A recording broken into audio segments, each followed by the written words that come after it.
Bonjour, c'est Alex, bienvenue dans l'édito 11 de WP Marmite. Alors aujourd'hui, on va s'intéresser aux nouveautés de WordPress 4.7. Allez, à tout de suite.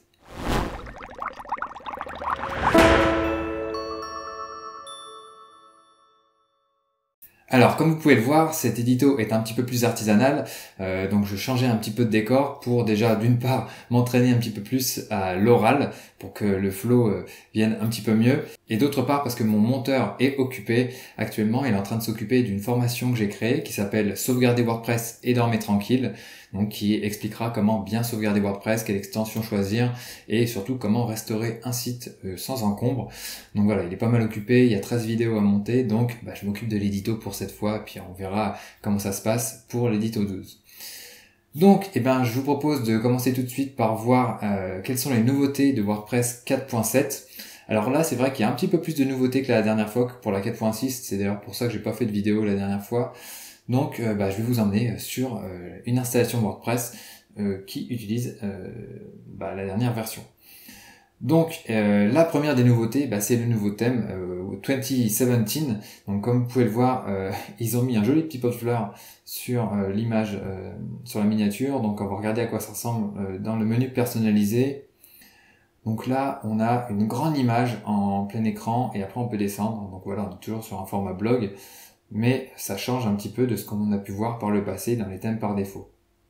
Alors, une chose intéressante qu'on peut voir, donc c'est bien sûr le visuel, mais au-delà de mettre une image, on peut également mettre une vidéo. Donc on peut rentrer une vidéo YouTube ici, ou choisir un fichier ici. Donc là je vais en envoyer un pour voir ce que ça donne. Voilà, j'ai préparé ça. Bon, bien sûr je vais accélérer un petit peu parce que ça prend du temps, j'aurais dû l'envoyer avant. Voilà, c'est bon, je l'ajoute et ça va me mettre ça directement dans mon en-tête.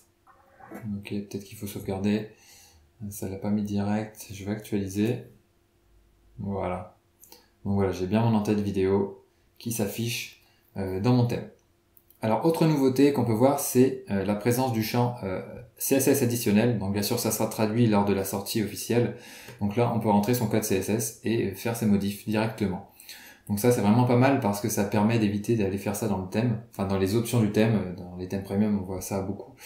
Mais on avait aussi, vous vous rappelez, quand on va dans Apparence Éditeur, on pouvait modifier les codes des fichiers. Donc ça, faut vraiment pas y aller.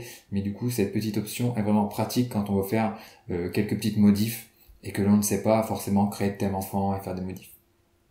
Donc voilà, une autre chose que je trouve intéressante, c'est la présence des petits crayons là qu'on voit ici. Donc en cliquant ici, dessus, ça permet de se rendre directement dans la configuration de l'élément concerné. Donc là, c'est pour les widgets. On voit que ça s'affiche direct. Mais là, si je clique ici pour le titre, hop, je peux modifier directement le titre ici. Et là, si je clique ici, ça va me montrer comment modifier l'image d'en-tête.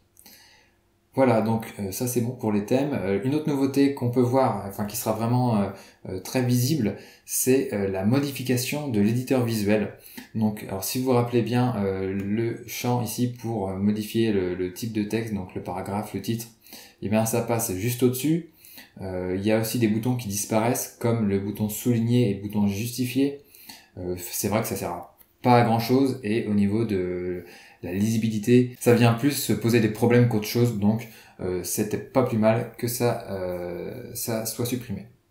On continue avec une autre nouveauté. Alors là, ça se passe du côté de l'administration et plus particulièrement au niveau du profil utilisateur. On peut définir maintenant sa langue par utilisateur. Donc auparavant, il y avait une langue sur le site, soit on mettait en anglais, français, espagnol, etc.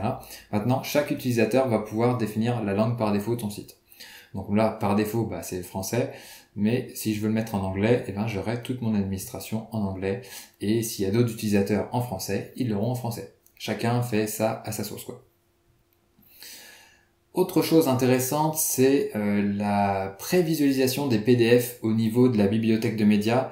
Auparavant, on avait juste une icône un peu grise, on ne savait pas trop à quoi ça correspondait. Là, j'ai envoyé un PDF avec les ressources de relooker son thème que vous connaissez peut-être.